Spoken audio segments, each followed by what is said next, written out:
Ladies and gentlemen, can I please have your attention? I've just been handed an urgent news story, and I need all of you to stop what you're doing and listen. Guys, we're out scouting for turkeys in eastern Kentucky. We've never been here before, and we're gonna tell you how we have screwed up in the last couple hours, and we're gonna tell you how to maximize your time. Yes!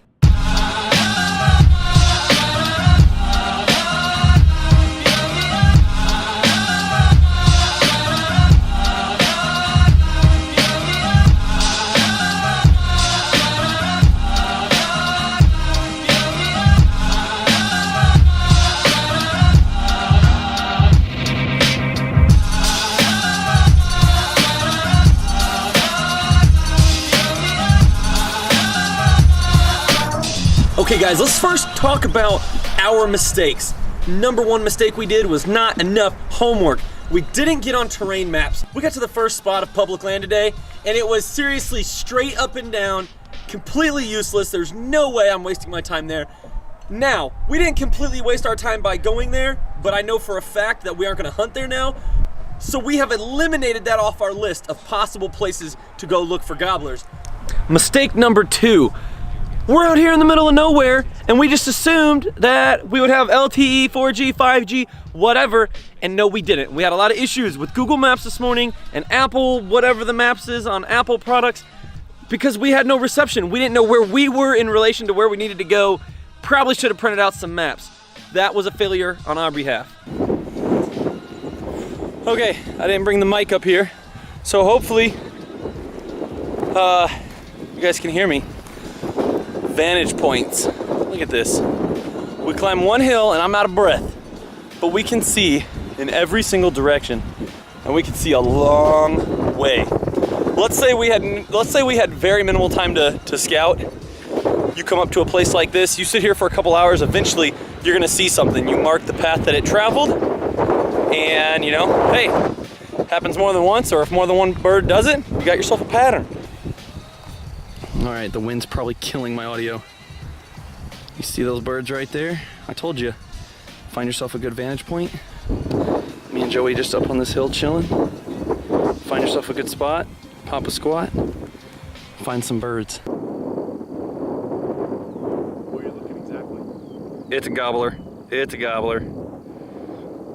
Going up the hill, under that pink tree, the most purple pink tree, the most round one, going from left to right. All right, I might get excited about some of the weirdest stuff, but I saw some cow bones laying around, and I've always wanted to find a cow skull, and now I have.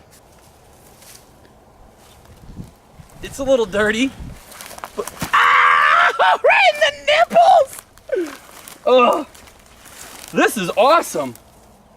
I haven't found any deer sheds this year, but that is incredible. I mean, look at this thing. I mean, I'm assuming it's a cow. I don't know what a cow skull looks like, but that's going home. The wife's gonna love this one.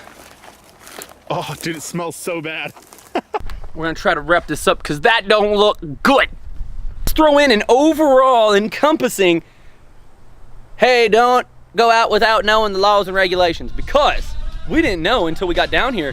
In Kentucky, you cannot use a turkey call or anything that mimics a turkey while scouting before season. During season, yeah, everything's open. Do whatever you gotta do except electronic calls. I don't think those are legal. But while you're scouting, you can't take a box call out there and make them gobble. So make sure you know your laws and regulations in your area, and that doesn't really help with your efficiency, but how bad would it be to get a citation the day before season even opens? Something that me and Joey do, we will literally take a map. I don't care if you screenshot it, bring it up on Snapchat, and put a dot everywhere you see a turkey, and maybe even put an arrow of which direction you see it going. This also reminds us, hey, how far are they up and down the ridges? Are they at the top of the ridge in the morning? Are they about 50 yards below the ridge? Are they, are they trying to stay out of the wind? Do they not mind the wind? Is it raining? Are they out in the open? Are they trying to get into dense cover?